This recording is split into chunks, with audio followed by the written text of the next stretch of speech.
Well, it's starting. Okay, Say something good. okay.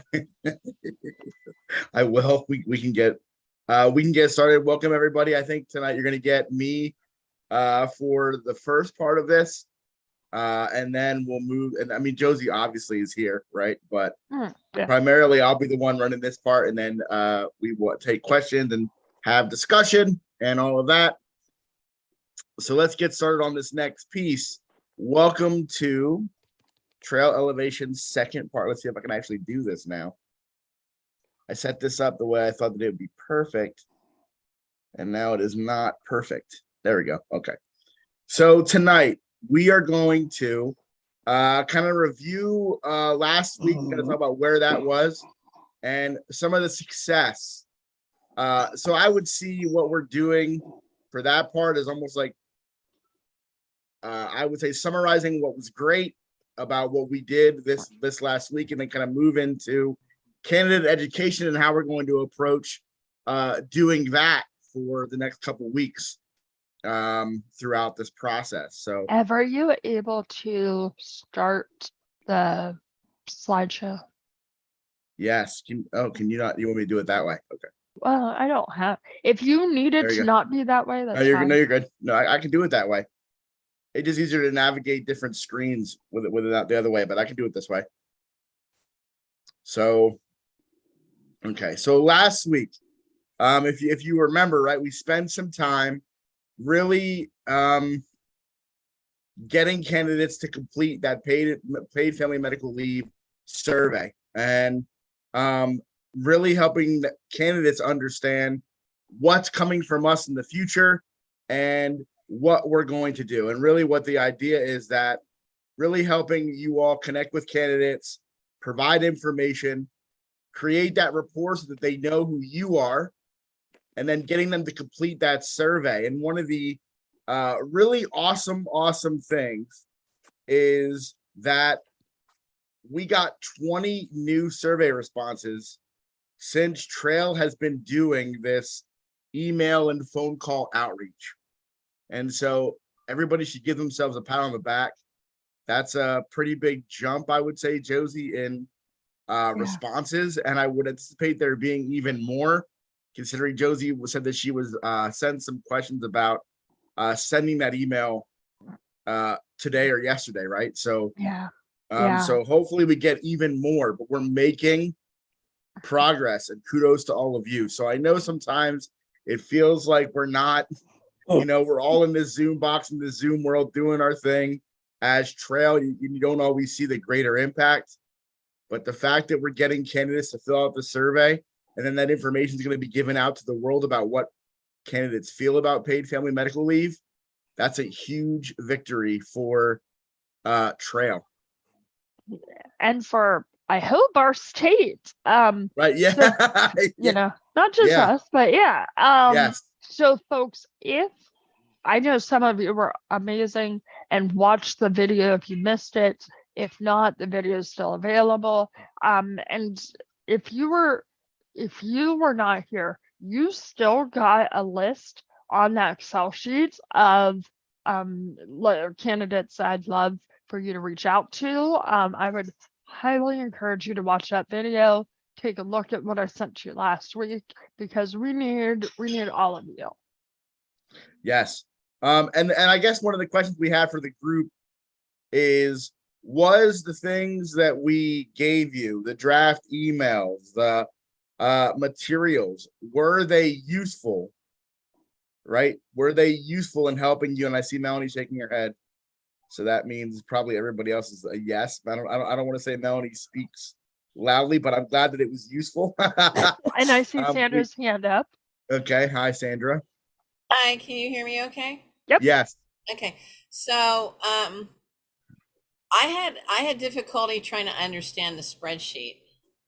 And so it took me a while. It took me a few days. But I would like to know what video you're referring to, because now I feel like I must have missed something important.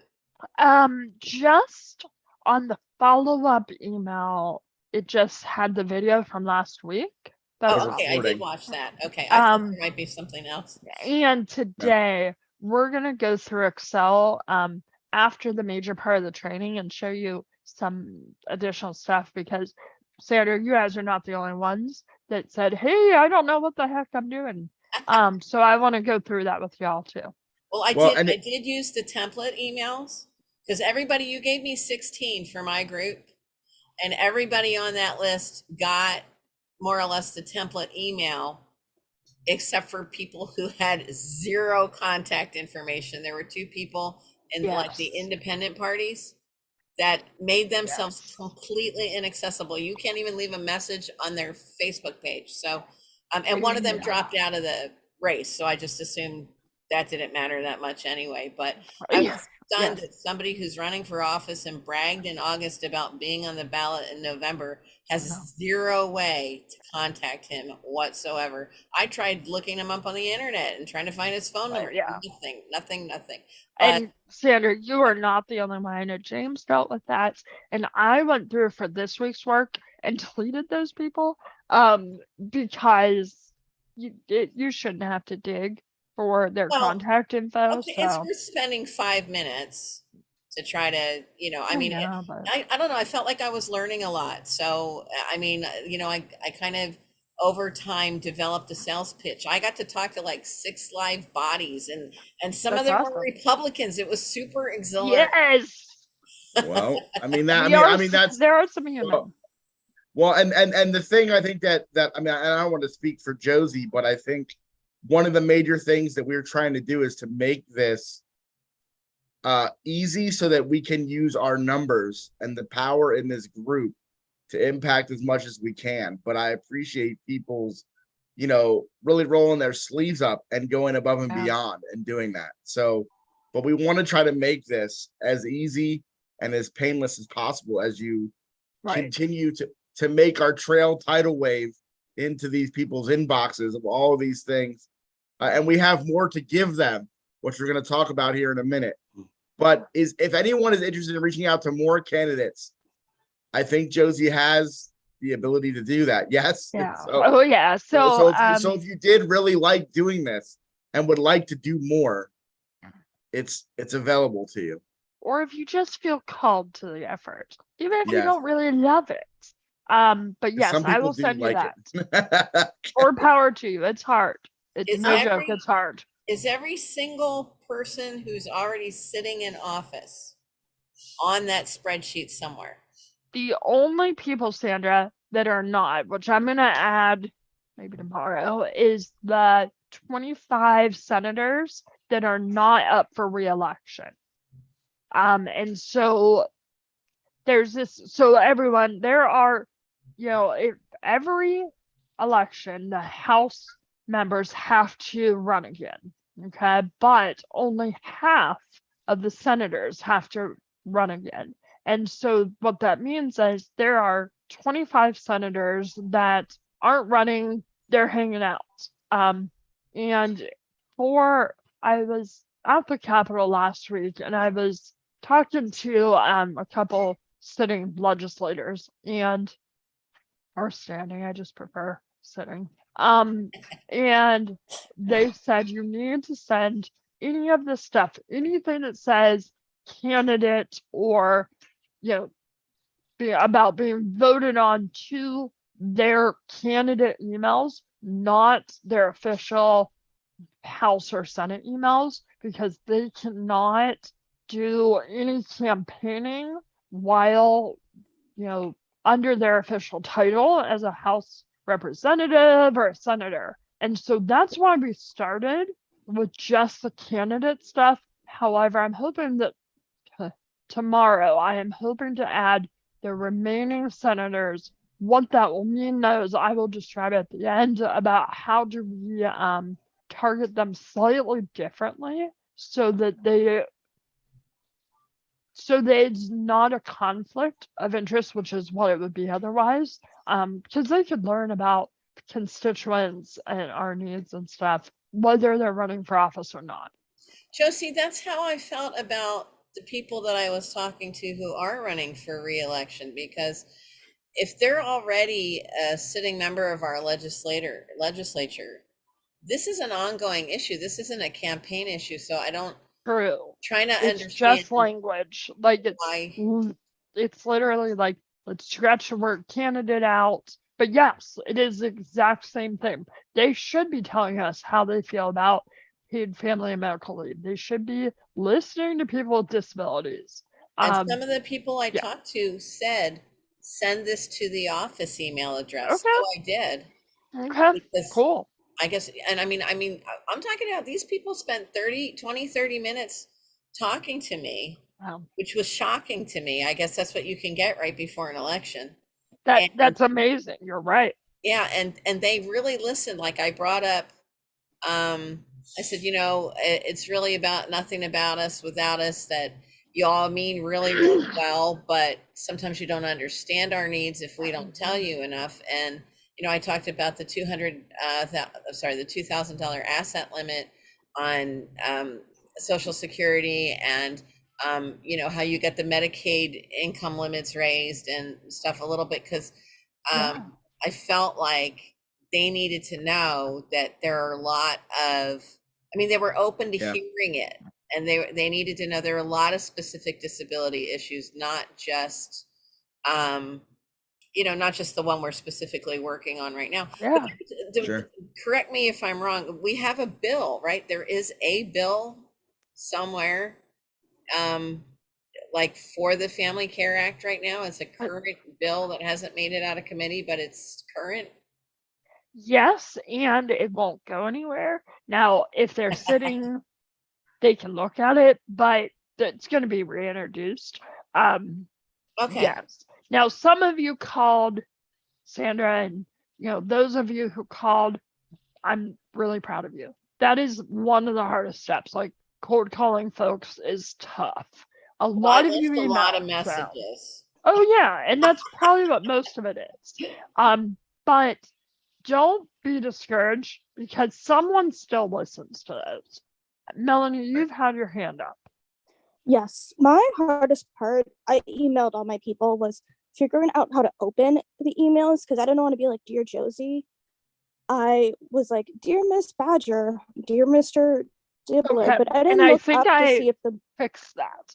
So this week's task mission, hopefully I fixed it. So I'm going to show you guys later, because you're right. I broke it down so that there's a list of salutations, is what I called it. That's probably not the right word. But I also didn't want to look up and see if the more feminine people were married or not. I stayed with the Ms. But okay. Yeah. So so why don't we go into I love how Josie does your mission for this week. I love this. I got really May I just Jessica, can I just jump? Please. Oh, sorry. Hi everyone. I hope you all can see me. I'm kind of hotting out today because I don't feel well still, but feeling much better though, but still don't feel well. I think it was Melanie or someone said whenever you are addressing candidates and people who are running for official capacity, it's always nice to just say honorable. If you don't know what their marital status is, there's a whole big long dictionary about that, about how you address people in these capacities, but just to steer clear of any like faux pas or anything like that, I would just say honorable. Who doesn't like to be called honorable? Honorable Badger. That can cover all of them. Honorable Badger. That sounds like a badger with a crown on it. So do you have to have been elected, Nyota, to receive the honorable title? Yes. Okay, so then the rest you could either say, I think Melanie Ms. Candidate or candidate. Yeah. That's what I would do. I would say I thank you, Josie. I should have said that. Stay generic. With the ones who are elected, I would say honorable, unless you know their title specifically. But other than that, I would just say candidate, whomever. They all respond to that. That way, if you're concerned about like gender or pronouns, right, their pronouns and things like that. And I apologize. That's something that I should have addressed a while ago, and I was kind of listening and I just chimed in. So I just wanted to put that out Oh, there. So thanks, that's Josie, No, thank for you. No, for we're all So the scrambling. learning and growing together. Next question then, Yeah. is that relayed in the spreadsheet whether they've been elected or not? This one will. Yes. Okay. Now, how did I do it last time? So in the Excel sheet you received, it had in parenthesis I, parenthesis, which meant incumbent. That was very secretive of the folks that put it together, so I changed it. But when I show you what I worked on all day, Yeah. it's better. So, Christine, and I see your hand. yeah, and I see Christine has a hand up. Go ahead, Christine. Make sure you unmute if you're chatting. There you go. Hello. Hello. Okay. If they don't email you back, do you just send a follow-up email or what? Another good question. And so I think at the end of this conversation, when we talk about bulk emails, I'm going to give you guys a little tutorial on how to do that. So, yes, I think initially, whether you sent individual emails or if you BCC'd them, that was fine. If you didn't get a hold of them, called them, perfect. If not, I understand. I do. But I want to show you guys how to make it easier to send lots of emails. Okay. So, and personally, like if you sent the survey out to them, I wouldn't worry too much about following up per se. I mean, if you have a relationship with someone, that's when I would, Sure. for sure. But we're just trying to get this out, and it's clearly effective right now. I mean, if you have the time to send a follow up, go ahead. But I think Josie's tips tonight will be helpful. And so, here's what this week's, I guess your mission is, and our goal is, we want candidates to really be knowledgeable about disability related issues and how they can address them and how they can really interact with what Trail is and making their campaign more accessible. And so what does this mean? For those of you that were, and this is kind of what Sandra was mentioning, the candidates may not really understand the issues of the disability community. And so we need to educate them and we need to share information. And there's nice things that we already did make those 8 info sheets. Okay. And we're going to discuss tonight if we need to make more. Are there more that we should create to then pass out or include with those info sheets?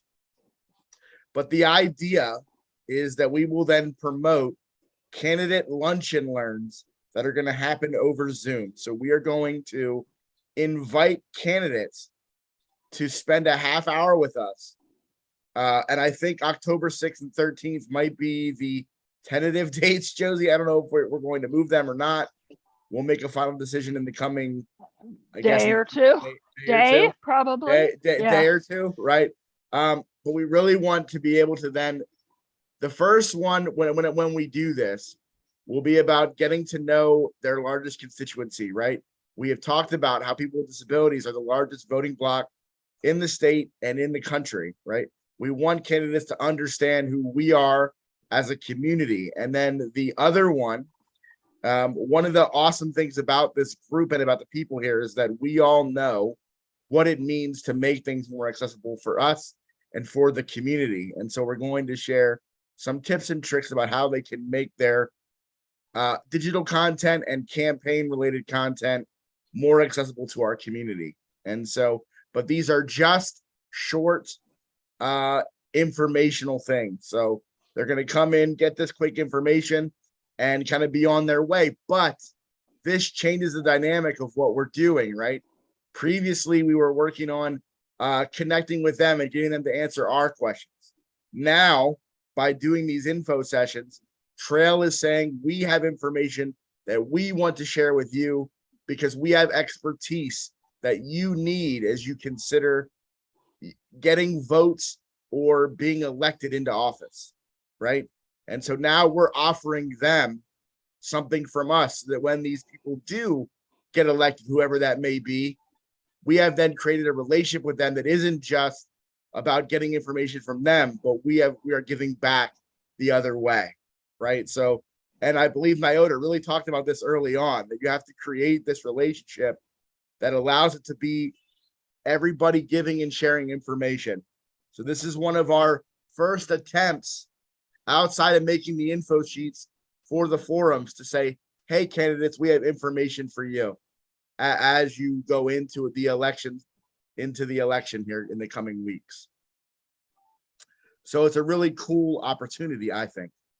And the idea, I guess, is that we have developed these topics out. And I think when we do the first one that's about this largest constituency, it's helping them understand who Trail is, understanding the barriers of people with disabilities, knowing how to presume competence, right? And really kind of understanding what good language is, having that conversation of identity first versus person first, and how some people like things a certain way and others may like them a different way, right? Is there anyone who would like to present any of these?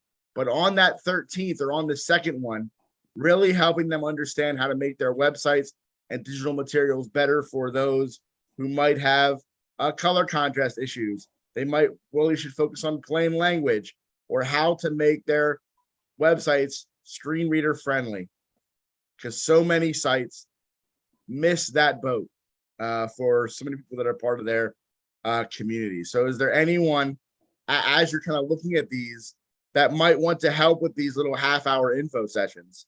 I think that Josie, Melanie, is that a yes? Is that a raise your hand? Yes.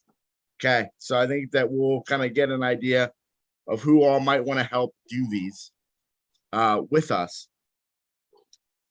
But the idea, though, is that we have created these info sheets and draft emails again to send out to promote when these lunch and learns will be, okay? But for those of you that are new, this is kind of what the Trail info sheets look like. And we developed 8 of them. Am I right, Josie, or is it more than 8? Why do I feel like it's more? It's 8. It is 8. I did count. Right? So on this PowerPoint, Josie has linked. So all of you got this PowerPoint. All of these info sheets are linked in here by topic.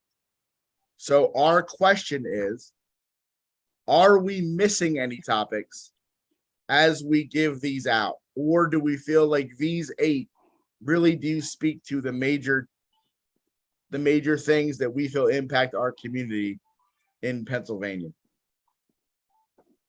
Which one? Oh, this might be federal, but which one is the $2,000 under? That's so most of that's federal, Melanie, as you said. There's a little bit under Home and Community Services, the HCBS, and there's a little under the healthcare, but most of that's federal. And so one thing that I was researching, I guess it was last week, info sheets for candidates. And there were a few groups that had done nice ones, but they were all federal level. And so, yeah, they're nice, but they don't really help our state level as much. So I would love if there's anyone that can think of ones that we need that are not listed there. Monica. Voting has to be there. They are attacking it in so many places. And that, I mean, come on, realistically, mail-in voting and stuff helps us. It's not the answer to access, but I would hate to have candidates not understand that when they're when they put some kind of security guard or police officer with a gun in front of a voting place and somebody's grandmother is dropping off something for their grandmother and they're going to be stopped, that's gonna hurt disabled people. So I think voting rights has to be there. A really good one, Monica. Sure, and I see there's some hands, and I see Amani in the chat put a really good comment as we're getting these out. I mean, Monica's right, voter access needs to be there. I think that's, especially right now, would be really important. But Imani said about how that you need to get to the candidate and maybe get to their staff people too, right? So even if we do not get a candidate on these lunch and learns, if they send a staffer, that is a win. Okay. Yes. So this is different than when we did those candidate forums and we were trying to get the candidate, and then we got some random dudes, ladies on these things Akbar. that were supposed to be the candidates on Zoom when their name and what they were told, that Nyota was told, or what Josie was told. All of a sudden, it was a random person in a van. Yes, okay. It's like, you're not Josh Shapiro. Or you're not. Who was it? Zama, was that his name? I mean, that Dr. guy was Zama, yeah. Dr. Zama was a great guy, but that was not him. No, on the night not of at that all. forum. But anyway, I digress to say that if we can get staffers in the room also, that That's is a win, right? Because again, this is about giving back to the candidates who we know some of them are going to be in office, and we want them to know who Trail is and that we are a resource to them as they move along in their career, right? And we know, and folks who are new to Trail, when we sent these info sheets out to the candidates, they legit read them and quoted them when they were speaking. And so that free information that we tried to be nonpartisan, like they really, really appreciated it, because I think a lot of them realized like they had very limited knowledge about our community. Right. So this was gold to them, and I hope that we can continue to let them know or share that with them. Melanie, go ahead. When I see Benita had her hand up first, so let Oh, Benita go. I'm Benita. sorry. Go ahead, let Anita go first. Sorry, Melanie. Go ahead, Benita. Go ahead. I'm gonna get real quick.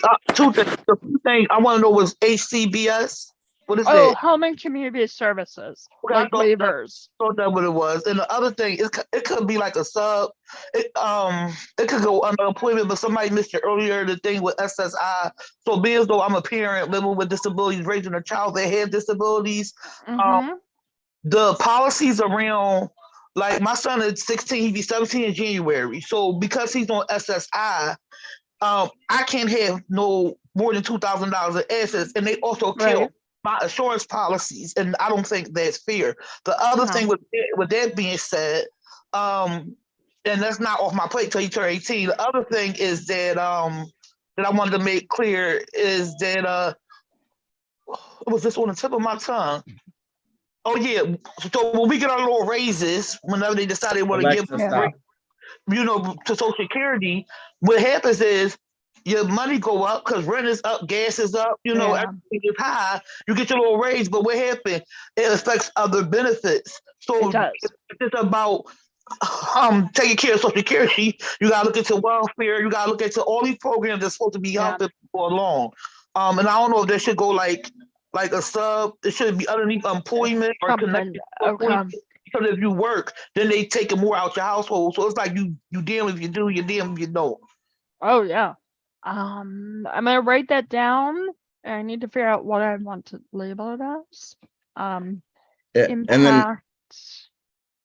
and then yeah, so impact of SSI on other benefits or Impact of money on all benefits. I'm on just gonna all, put on all disability related It's benefits. like Yeah. all your benefits across the board. And if you somebody like Yeah. me, like I said, I have a child that's in programs, and then I'm in multiple programs. The Department of Welfare, and I'm not just talking about food stamps, but I do get the home and community-based services, which is also welfare. And each program has its own specific rules. So, like I said, you do, you did, you don't. If you get a raise, there's something else going to be taken from you, and that's not fair That's right.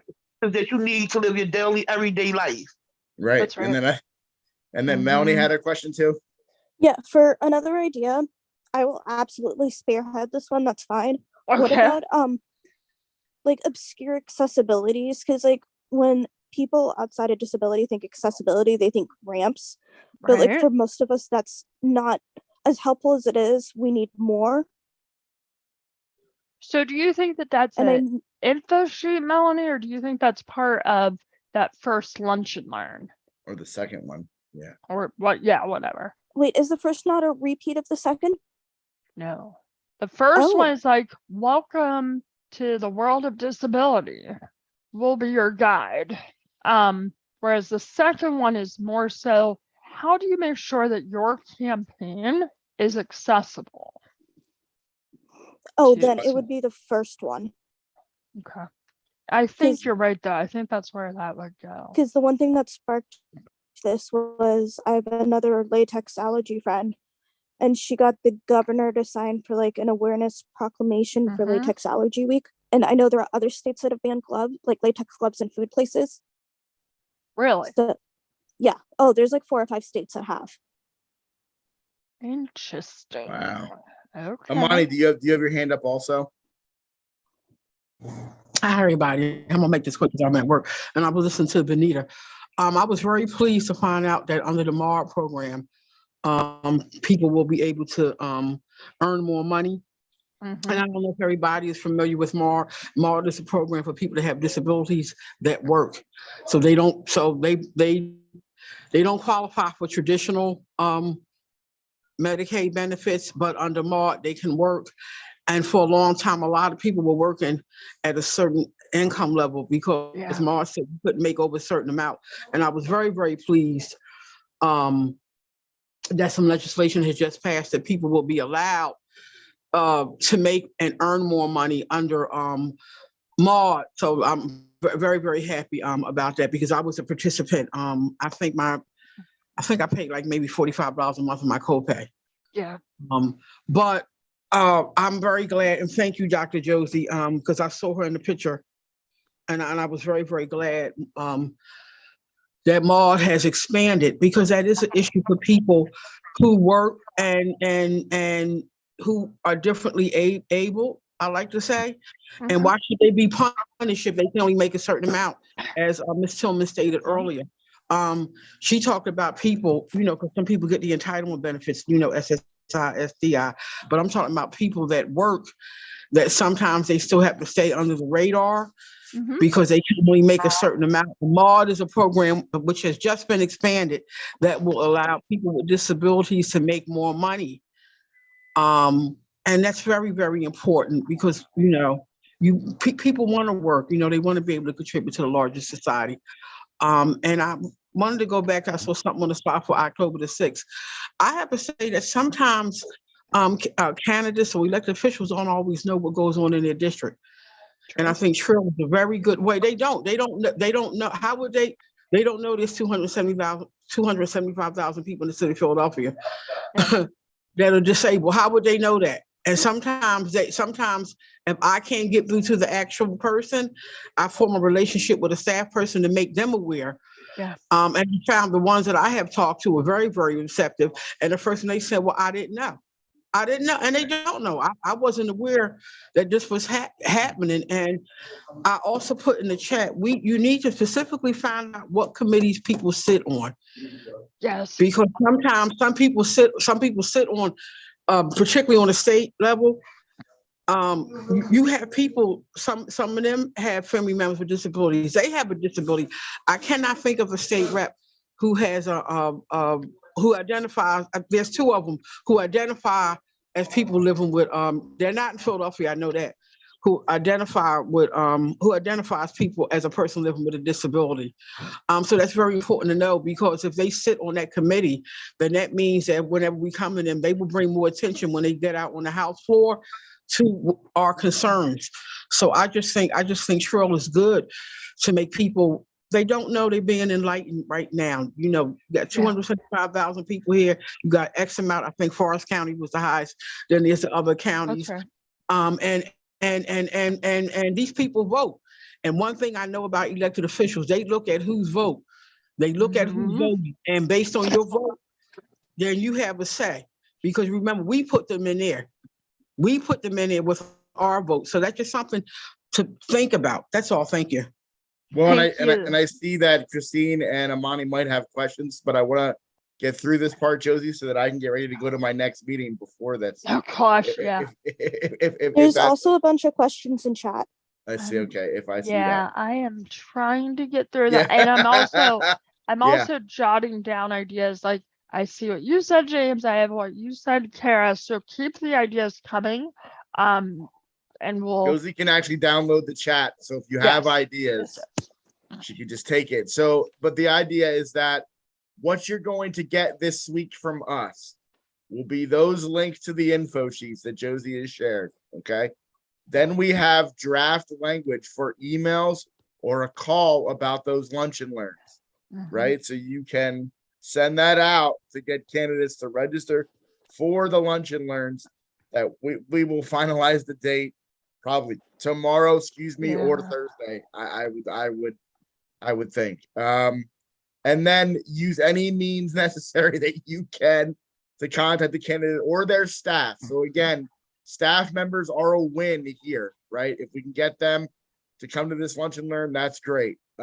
Share those info sheets and encourage them to come to the lunch and learn. The reason why we chose around lunchtime is everybody has to stop and eat, or at least might have a half hour in that time that they might be able to spare around this time, as they're also busy getting ready for the election. So just know that those things are coming. They'll be coming from Josie, similar to what we did this last week, but we are getting out the information about those lunch and learns so that people can come to the Zoom. And if you do not want to present and you still want to come to the lunch and learn, and you can, as trail members, we encourage you to come and be there, just so you can even see and hear people's questions. It is not a Zoom webinar, right, Josie? It is a Zoom meeting. So it is open like this Flip is. Flip it. No, it's a Zoom webinar Oh, because okay. Sorry. this is a meeting. That is a webinar because I wanted to track registration. Right, to know who got in. Okay. Yeah. That's my bad. Just scratch that live stream. All right. So now, Amani, if you have questions, or Christine, you have questions, I don't know who wants to go first. Christine's hand I see first. I think so. I think. Okay. Are you good, Joe? So I can go to bed with I can say night to Kenzie and go. Oh yeah. Sorry, Thank Christine. you, Everett. Bye. Bye. Stop sharing your screen. Bye, Ev. Yeah. Bye. Sorry, Christine. It's okay. Good, Christine. I'm kind of confused. When you send the email for the lunch and learn, are you sending the fact sheet as well, or are those What I will send to you, Christine, and I think I'll be able to show you what I'm going to send you. I'm going to send an email. Do you guys see the PowerPoint right now? Mhm. Okay. I am going to send you all a draft email, and you can always edit those. Those are just options. I am going to, in that email, it will have a description of who we are. It'll have a link to our page. It will also have links to these info sheets in it. And so they will be able to just click on that. But I do think that there's something worth you guys potentially mentioning, that these are really important. You guys should check these out. They're like free information. So it will be a cut and paste, Christine, unless you decide you want to add more. Okay. And then are we emailing the same people that we emailed for the first one? Yes, and so I will show you the list that you guys will get. And I will show you all of it, because what I want you to learn, all of you, from this trail is, one, how to work with candidates as the experts. I want you guys to be out there being like the people that legislators and candidates look to for insight.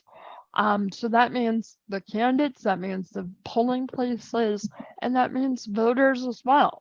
And so part of all of that is to make sure that they know where to get info that's applicable to them. And so that I have now taken the full list of everyone that is running and have put it into Excel sheet that I will show you in a few minutes. And I want to teach you how to send bulk emails without just spending hours and hours and hours to do it. And so I will show you guys how to do that.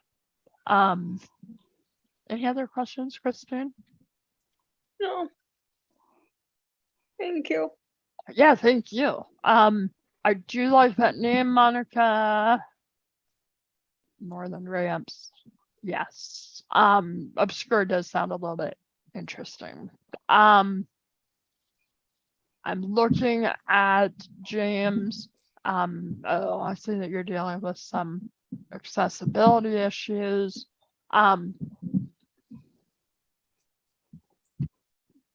So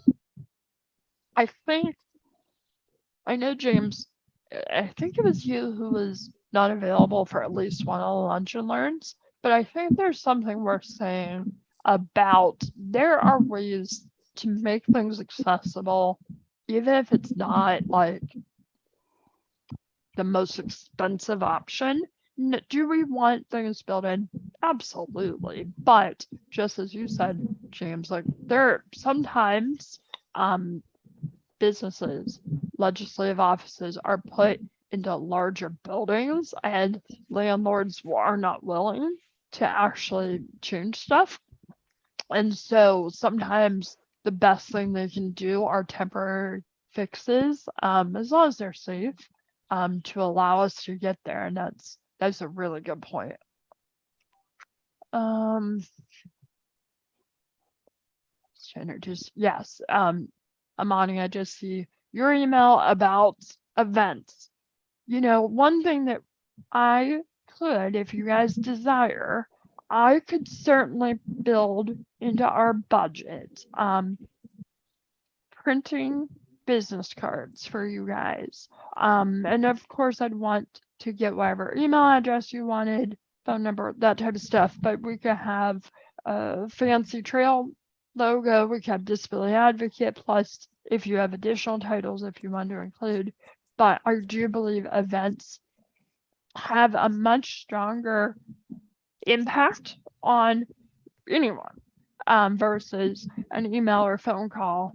And so, you know, I am more than happy to potentially look into printing business cards if you guys are interested. If you are, throw that in the chat box. I would rather do a bunch of them versus like 2 people. So I would want a majority.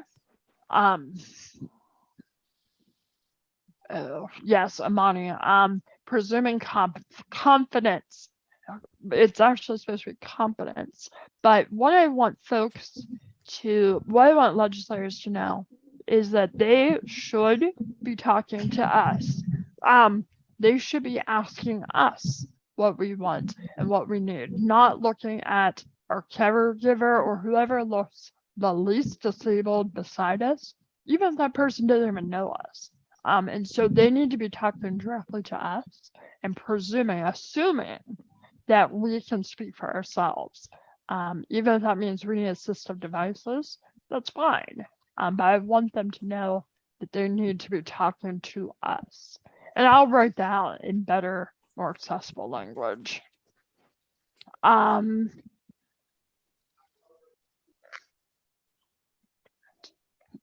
could print business cards, or I would send them to Vistaprint or something. Melanie,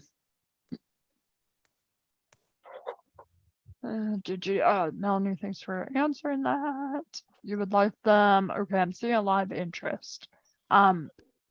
Coolio. That makes me very, very happy. Okay, so as we move forward,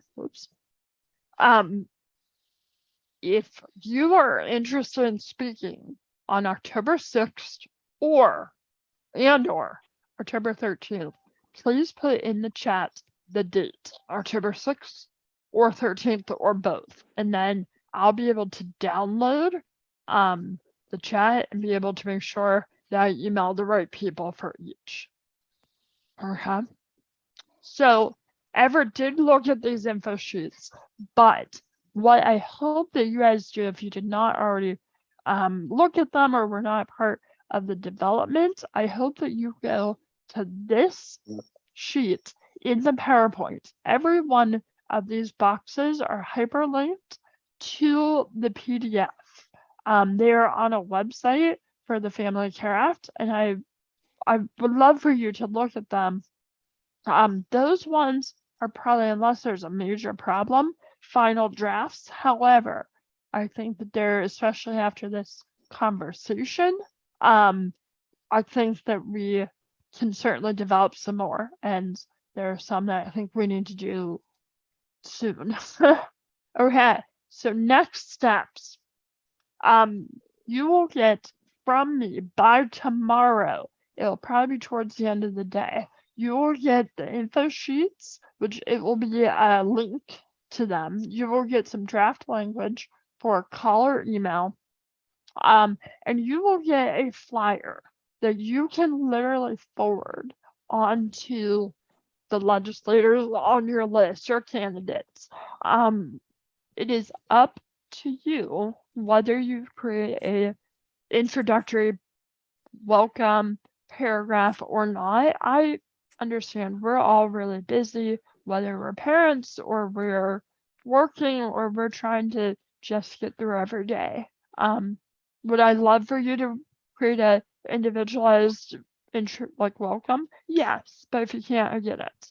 I want you to use the means necessary, minus violence, to contact the candidates to share the information, including what trail is, the info sheets, and encouraging them to join the lunch and learn. So I'm gonna pause there because this is where we go into how to send bulk emails. So I'm gonna stop sharing and want to see if there are any questions or comments. Questions or comments? I see kitty cats. That makes me happy. James.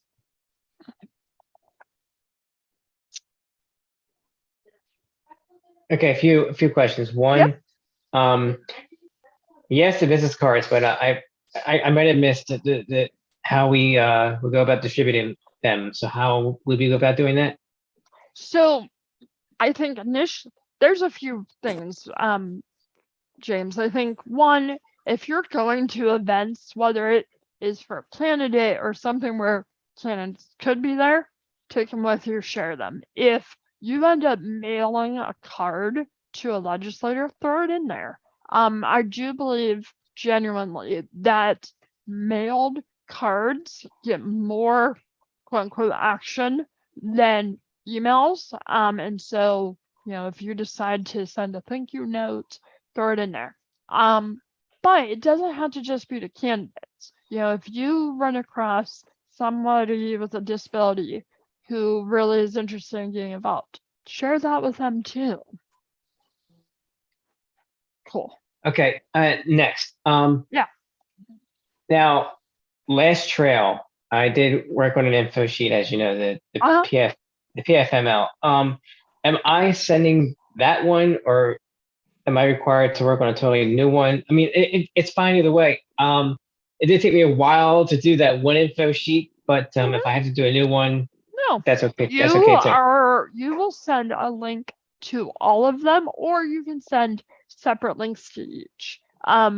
But if you take on this mission, I'll invite you to help develop an info sheet, but you're not required to. Okay. Okay. I know that the turnaround's pretty fast, so I don't want to pressure you guys.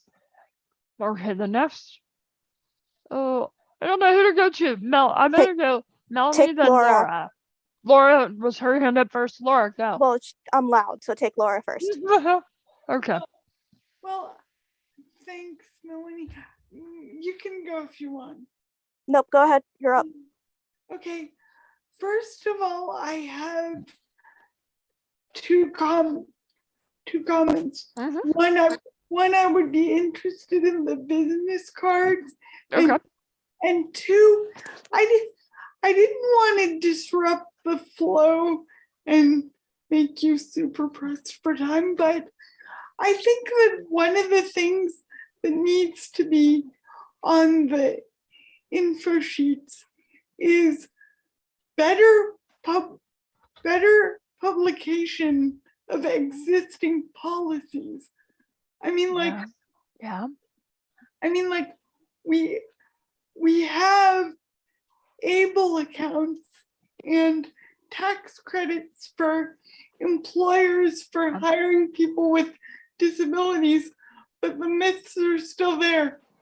What good is having the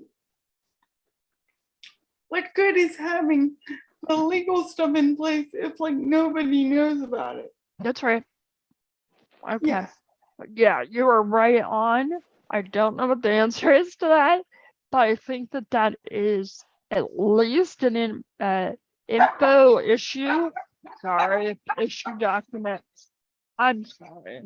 I'm gonna mute myself.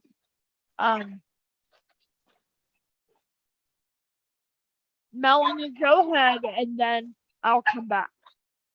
Okay. How private are those info sheets? Like, if we have a friend, PA or not, that are interested in advocating in general or like just learning about disability, are we allowed to share, giving them the caveat, hey, this is Pennsylvania specific? Yes. I think that something beneficial by sharing our info is hopefully diversifying our funding. And so hopefully we'll be able to get a broader stroke of funding that wants us to do advocacy on a broader level. Does that make sense? Yeah. And we actually are doing better. UPMC is like, we love you, do what you want. So I meant it if was more because I don't want to just tell my friend, hey, go Google. I can just be like, hey, here's a link instead. Yes. Yeah. Okay. We will make sure that that's on there. No problem, Shelby. I'm looking through what you were saying. Are there any other questions or thoughts while I'm reading through Shelby's comment? And I can read this out loud, Shelby, or whoever can, if that would be helpful. On a comment on the accessibility part, I can't believe how many of our doctor's offices that either have no ramp, true, and only steps, or they have incredibly heavy doors. It's just crazy how these people supposed to get up the steps. Yes, true story. Mine is fairly inaccessible, agreed. Okay, cool. Thank you, Shelby, for putting that. And I agree 1000%. What I'm not sure is I don't remember if we included that on an info sheet, but I will scan it and make sure. Kara, thanks for joining. So folks, if you are busy, if you need to roll, that's fine. Thank you for joining. I will send you info tomorrow. However, if you're interested and able to stay with us through the bulk email tutorial, I'd love for you to stay. And any other questions? So Amanda, I see your hand up. What's up? Hello. So I've been really quiet today and I apologize. I'm dealing with quite a migraine. But I just sort of wanted to bounce on top of the whole inaccessible medical care. Because I'm running into the issue where I live in a small town, like a teeny tiny town. And I think what a lot of people don't realize is the smaller area you live in is the worst accessibility. My local doctor's office that I go to, love my doctor. I would die for her. She's been everything to me. But we don't have a accessible, like a scale that we could get onto with our wheelchairs. Even as far as like when I have to, which I can, I'm lucky enough that I can stand a little bit and bear some weight. There's hardly enough like the rails to pull myself up. There's hardly any. And I recently did this in Du Bois where I had a really infected tooth. And in order to take the x-ray, they had no way to take it without me standing. And then they stood there and held me by the waist, and it was so violating. There was no bars to grab onto, and they're like, don't move for a minute. And I can't, and this is like a really big care practice in Du Bois. So this was really upsetting and frustrating. And so that's something like, it's not just doctors, it's everything, especially dentists. Yeah. The dentist even wanted to treat me from my wheelchair instead of helping me transfer. That's right, Amanda. I've dealt with that so many times, whether it be So bad. OBGYN or gynaes or even therapists, because most of them have really inaccessible offices, eye doctors. I see that, Monica.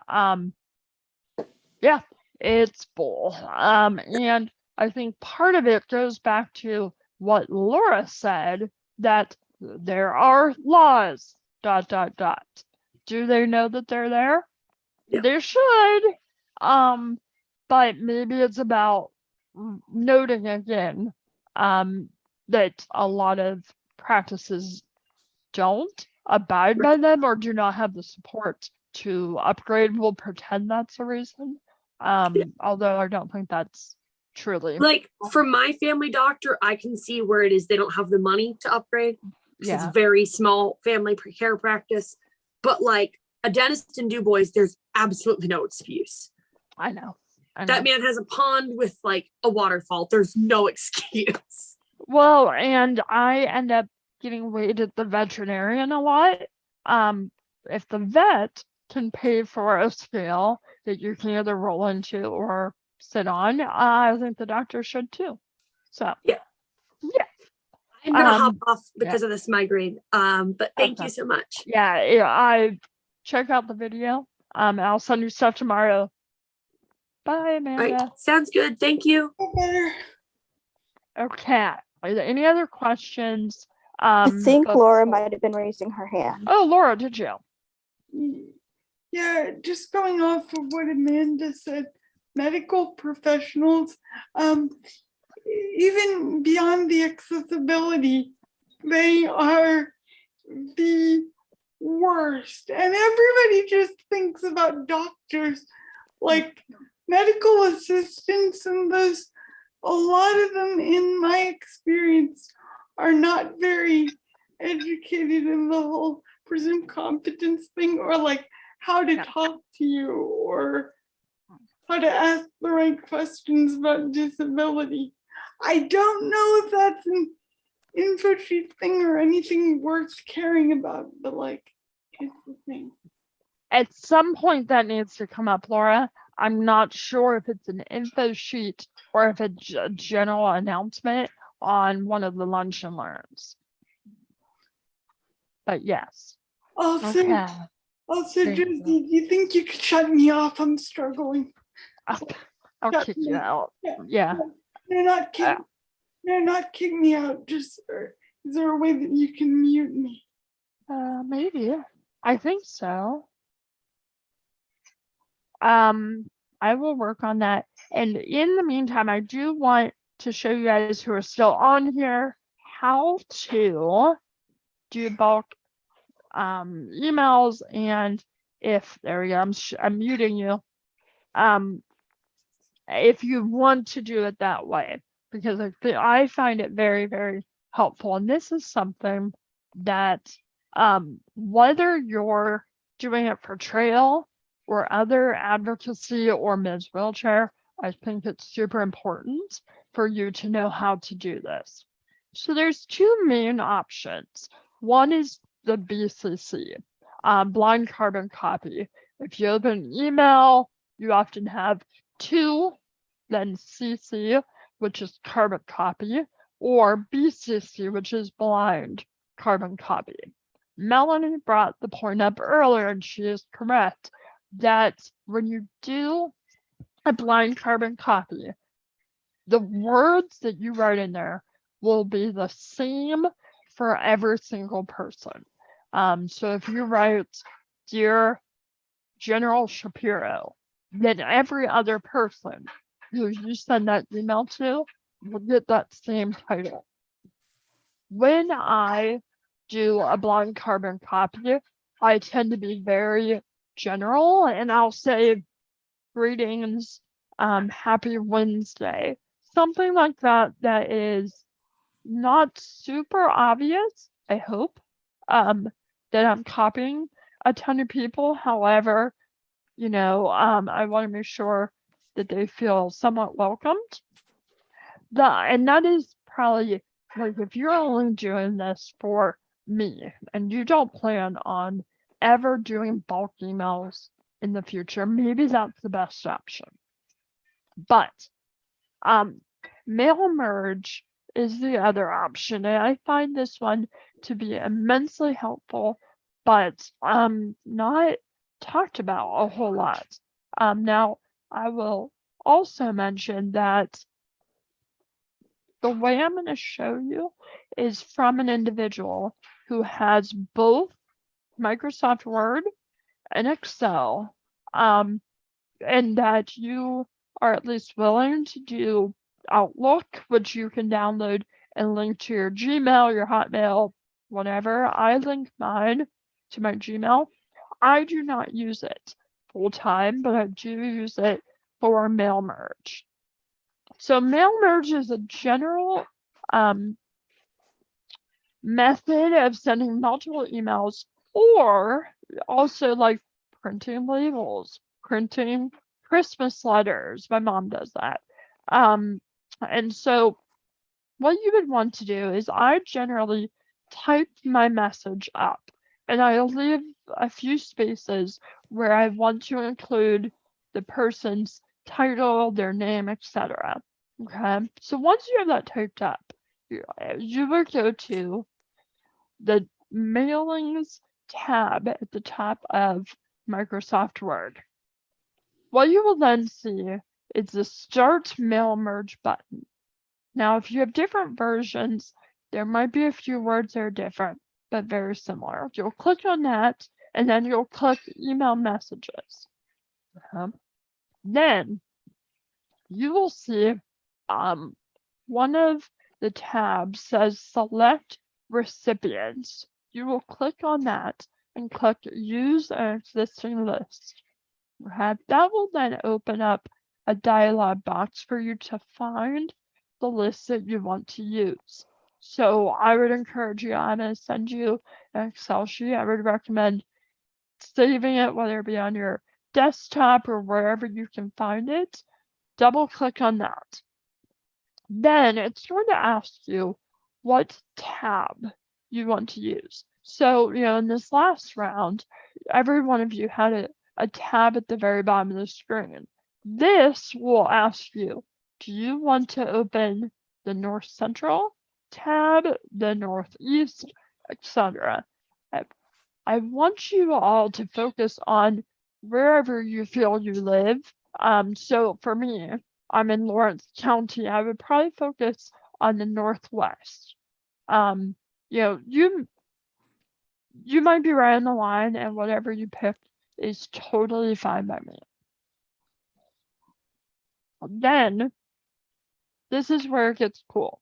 You can click on Insert Mail Merge Field. Okay, so right after Dear, I wanted to put what I called salutations, and what that will add is what Melanie was talking about: candidate, honorable, Mr., Mrs., Senator, Representative. That will be added right there. Then, oops, I get too excited. Then I would add the last name. Okay, so then what will happen is for each individual candidate, it will separately address it for every one of them. Then you will go to Send and Receive. Okay. You'll want to open your Outlook before you click this. Before you finish the mail merge is what I'm trying to say, because it wants to set it up in your outbox. And so you'll want to get this stuff all lined up and ready to roll, but then make sure your Outlook is open. Okay. Then you're going to want to finish it. You're going to push finish and merge, which will be one of the buttons at the top. Send email messages, and then what it will do is, it'll say email, which you've already selected. You're going to put the title, so the subject line right there, and then you just go forward with the all, and you should be ready. Then, interesting. I don't know why I did that. I'm gonna go back to it, sorry.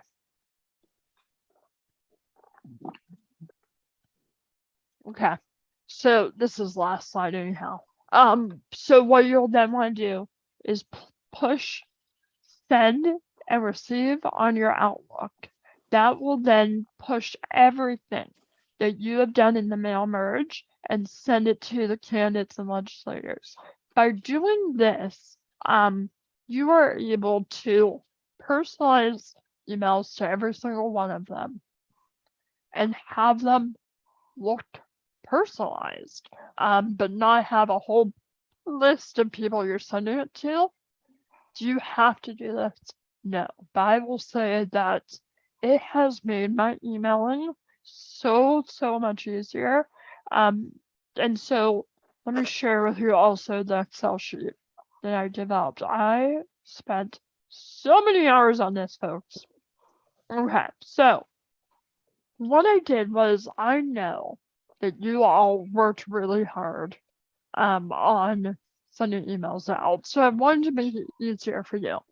What I did was I put the salutation, and I went to all of their websites to make sure that I got Mr. or Ms. right. So I went there, I pulled them, I separated their first name and last name, and then their email address is obviously right there. So if you decide to use this Excel sheet and do the mail merge, you could insert the salutation field, the last name, and then when it asks where to send it, you'll do the emails. Otherwise, if you say that's too much work, you can just copy the email addresses and put them into the BCC. Okay, that was my quick and dirty on mail merge. Any thoughts, questions? If that's not your jam, it's fine. Yeah. If you use the mass mailing feature, does it increase the odds from some service provider, internet service provider's algorithm, that your email is going to end up in somebody's spam? I think by doing mail merge, with it being separated into multiple sends, I think you are much better to miss the spam folder. I will say that I try to not send more than like 50 to 100 emails a day. Otherwise, different spam programs will catch you. But Slacker. I know, I'm so lazy. But I will say, like, I do think mail merge gets you into more inboxes. Okay. Can I ask a couple questions not related to the mail merge, unless somebody else has? Yeah. Are there any questions on mail merge or blind carbon copy? So you can copy that whole email column at once. You don't have to go email by email. Correct. Okay. Mm-hmm. Yep. Now, is this tutorial going to be on the video that you are recording that you send out? Yes, it will be. And you asking that question will be too. So, yes, it's on there. Okay. Okay. Sandra, what were your other questions? Okay, so so I was lucky enough to, out of the 16 names that we had, we were lucky enough that we actually talked to, out of that 16, like 6 or 7 live bodies. Mm-hmm. And as we were going through that process, I quick wrote down their names and like who answers the phone. Hi, this is Mike Sterla's office. This is LaShawn. And so I quick wrote that down, and then I did ask to spell too. I mean, unless the name was something like Mike. Right. Like, I suck at spelling names, so I would say, would you mind spelling your name for me so I can be sure that I get it right? They didn't Yeah. mind that. And so now I have some names and emails that probably ought to go into your master emails Yeah. I'm sorry, master spreadsheet of, the candidate information, but I don't know how to give that information to you. Like, I could write it in the thing you sent me, but then I'm going to have to save that copy and send it back to you. And I don't know how you merge everybody. So your together. two options, Sandra, would be type it up and throw it in an email and I'll just add it. Or take a picture of it and text it to me and I can type it up. What do you prefer? What's more accessible for you? Emailing it, but I'm paid to make things work, so whatever you need to do. Okay. Thanks, Jess. Bye. Okay, and I was I talk to my local rep a lot, probably a lot more than he wants me to, especially since I've never voted for him once. Okay. But I mean, we're a family in his we're constituents in his district, and we need help. So he's real familiar with me, and I didn't know, like, how do I find him? Who else has got him? Does somebody else have him? Should I call him or should I not call him? I mean, it's mostly his staffers that know me real well. So is it a rep or a senator? You said rep. I also okay. Senator, but So in the new list that I'm sending you, you'll be able to pull up your region. He'll be in there. But as I mentioned, because at least this initial round was for candidates, they prefer their campaign email addresses. But if you tweak a couple words and say, learn more about your constituency, don't put anything about running for office, don't put anything about a candidate, you can send it to their normal one. So whatever works.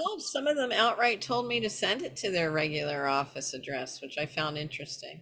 If that's what they want, cool. I had Jess Benham, who's just a rock star. She said, please send it to my candidate email. And then she filled it out from there. But she may follow the rules more than some. Okay. Well, it is also not just a candidate issue. So, I mean, I felt it is right. justified to send it to them. We need to know what their position is, whether or not they're running for That's office. right. If they're sitting, well, I guess they're all running if they're reps. But I mean, if they're sitting, do we call them congressmen? I don't know if we call them congressmen in the state Congress. Reps. Okay. If they're sitting reps, I mean, I think it's totally legit for us to hit up their regular office email anyway. Okay. Yes. So that's how we report the progress to you.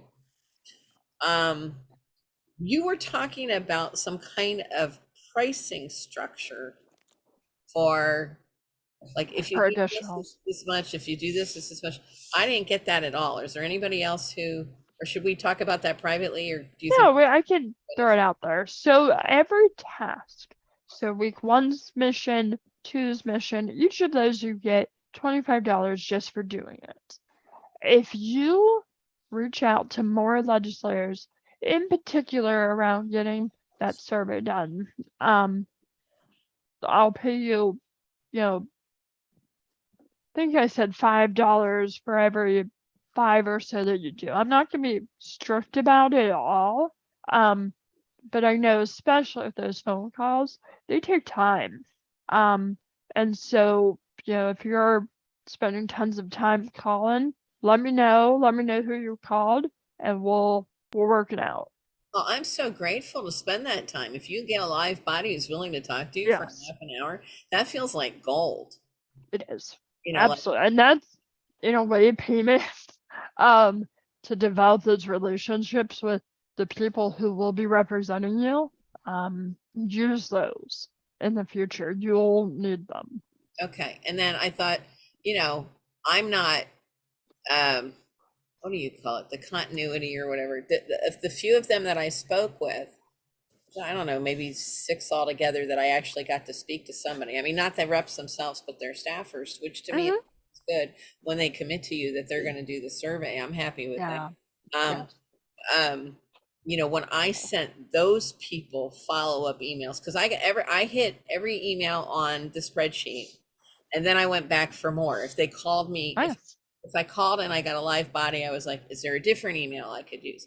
And if they called me back, then I would say, is there a different email I use? So for every person who gave me another email to use, I, at the bottom of it, signed my name, put my phone number, but I also put Trail and a link to the Trail website, and then your name and your phone number, because to me, Trail is forever. I hope. But, you know, not necessarily any of us could drop out of Trail at any time. So I just felt like in any future email where I got a live body, I want them to be able to get a hold of, I'm guessing you'll always be Trail. I hope so. Handing them off to somebody else, right? But I don't know that the Trail website has Sheila, it's the familycareact.com. I don't think it has a contact phone number on it. I think you're right. And there's probably a reason. You know how many weird people, get my email and phone number and call me about their family problems? That is why I only put your phone number on people I spoke to directly. But it might not be a bad idea, especially when my shock that I could not even send a guy a message on Facebook, and that appears to be his only campaign website, and he's not even taking messages. I don't know how he expects to get votes. So my gut, Sandra, is although I'm so glad you reached out to them, he's probably not going to get elected.